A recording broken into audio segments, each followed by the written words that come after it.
Hi friends, here we go, continuing with chapter 3 with the Lonely Lake Monster.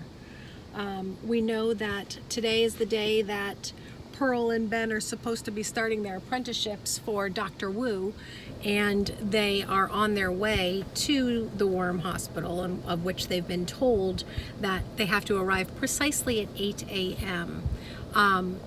Pearl is a little bit uneasy this morning because her mom says she's coming with her to meet Dr. Wu. Chapter 3, Bad Berries. As Pearl and her mother walked down Main Street, Pearl's flip-flops smacked against the sidewalk, the rhythm echoing off the brick buildings. Sunshine sparkled in the morning sky. A gray squirrel scrambled up a lamppost, and a pair of pigeons flew out of the way. "Pearl, slow down," her mother called after her. "I don't want to be late," she answered, her ponytail swinging with each eager step. "And I don't want to twist my ankle," Mrs. Petal waved at Mr. Bundle, an old man who was sitting on a bench outside the Buttonville barber shop. He scowled and didn't wave back. Most likely because he hadn't forgiven Pearl for riding her bike over his foot earlier that year. She had been riding to follow a butterfly and hadn't noticed his outstretched limb. He limped for a whole 2 months after that. Pearl passed right by Mrs. Nod, who was unlocking the door to the Buttonville bookstore. "Hello," Mrs. Petal said. Mrs. Nod peered over the rims of her red glasses. "I haven't changed my mind, you know," she said, blocking the doorway with her outstretched arms. "Pearl is still banned from my store."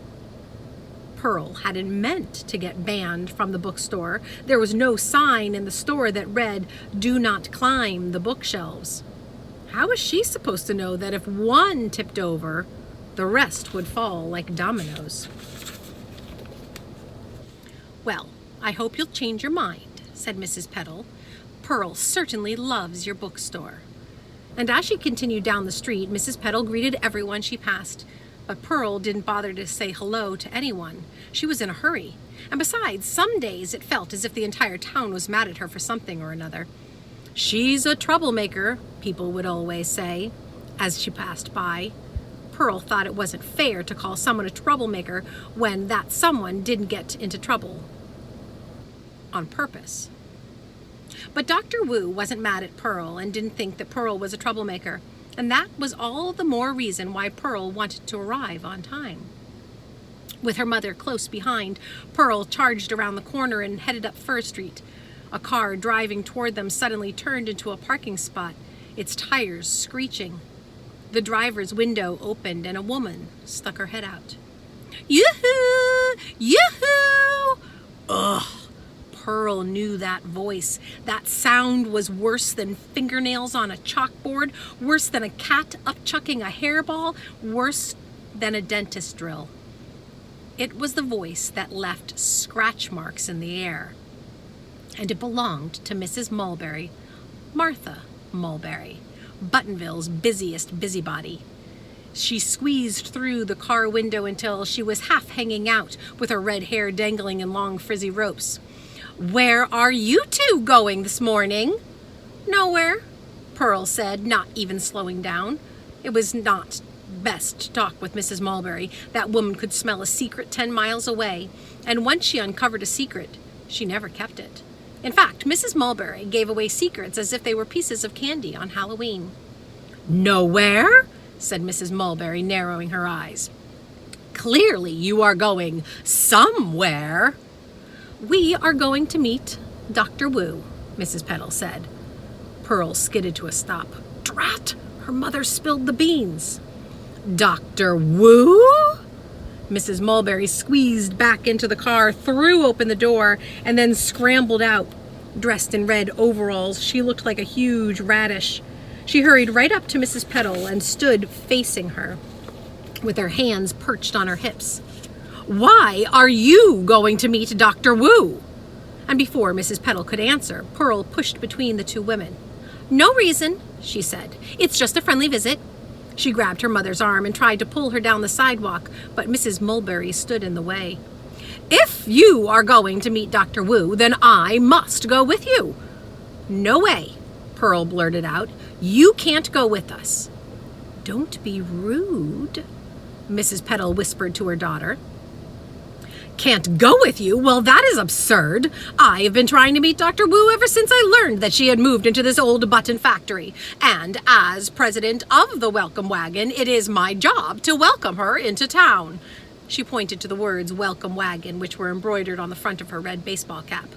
"I tried to get in here on Saturday and then again on Sunday, but the gate was locked. I yelled her name, but nobody answered. I heard strange noises coming from the old factory. It sounded like a growl."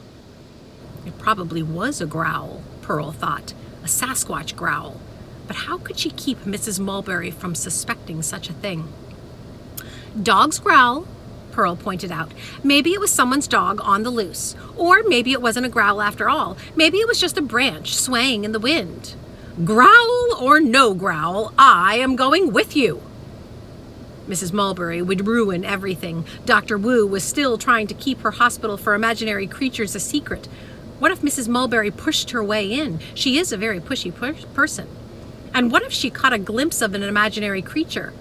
"You can't go with us because we have an appointment and you don't," Pearl said, jutting out her chin. "An appointment?" Mrs. Mulberry leaned close to Pearl. Her breath smelled like coffee. "Why do you have an appointment with Dr. Wu?" And before Pearl could come up with a fake reason as to why she was meeting Dr. Wu, Mrs. Petal proudly smiled and said, "Dr. Wu has asked Pearl to be her apprentice." Mrs. Mulberry snorted. "Why would Dr. Wu want Pearl to be her apprentice? Doesn't she know that Pearl is a difficult child?" Mrs. Petal's smile faded. She wrapped her arms around her daughter's shoulders and glared at Mrs. Mulberry. "She is not a difficult child. She is a wonderful child." "Wonderful?" Mrs. Mulberry snorted again. "Wonderful children do not ring the town hall bell at the crack of dawn." I wanted to see if the dogs would start howling. "Wonderful children do not leave puddles of ice cream on the sidewalks." I was trying to see which flavor melted fastest. "Wonderful children do not cut the roses off of other people's rose bushes." I said I was sorry, Pearl said to her.